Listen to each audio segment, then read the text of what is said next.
আজ বেলা 12টায় সাধারণ মানুষের সবচেয়ে কাছের প্রতিষ্ঠান হিসেবে গ্রাম পঞ্চায়েতগুলিকে প্রাতিষ্ঠানিক সশক্তিকরণ এবং গ্রাম পঞ্চায়েতের পরিষেবা প্রদান ব্যবস্থার উন্নয়নের জন্য গ্রাম পঞ্চায়েত প্রাতিষ্ঠানিক সশক্তিকরণ কর্মসূচি বা আইএসজিপিপি এর একটি কর্মশালা ও সক্ষম গ্রাম পঞ্চায়েত সম্মাননা অনুষ্ঠানটি আয়োজিত হল কলকাতা ধনধান্য অডিটোরিয়ামে।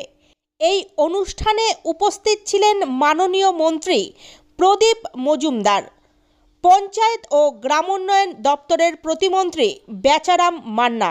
নতুন গ্রাম পঞ্চায়েতের প্রধান হয়েছেন এবং জেনে রাখতে হবে, আমি যেটুকু বুঝেছি যে মূলত যে 7টি কর্মসূচি আমাদের রয়েছে, যে নিজস্ব আয় বাড়ানো। প্রথমে আমি অনেক সময় শুনি যে ট্যাক্স কালেক্টররা গ্রাম পঞ্চায়েতে চুপ করে বসে থাকে, তারা যায় না।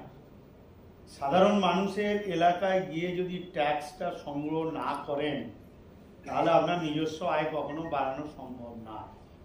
অনেক সময় কানে আসে যে ট্যাক্স কালেক্টররা প্রধানের পরামর্শদাতা হয়ে আছে, তারা আর পঞ্চায়েত থেকে বেরোচ্ছে না। এই কাজ করতে গেলে কিন্তু এই পুরস্কার বা এই সম্মান পাওয়া যাবে না। আপনারা যেভাবে গ্রাম পঞ্চায়েতে বাড়িঘর তৈরির ক্ষেত্রে এবং ট্যাক্সের অ্যাসেসমেন্টের যেভাবে সম্পত্তির মূল্যায়ন বৃদ্ধি হচ্ছে, সেক্ষেত্রে আমাদের যেটুকু মনে হয় যে আমি 1993 সাল থেকে গ্রাম পঞ্চায়েত ব্যবস্থার মধ্যে আমি রয়েছি, আমার ব্যক্তিগত অভিজ্ঞতার কথা বলছি যে আপনারা একটি গ্রাম পঞ্চায়েতে একটি ট্যাক্স কালেক্টর না রেখে আপনি দরকার হলে যদি 3টি পঞ্চায়েত সমিতি আপনার এলাকায় থাকে 3টি ট্যাক্স কালেক্টর নিয়োগ করুন।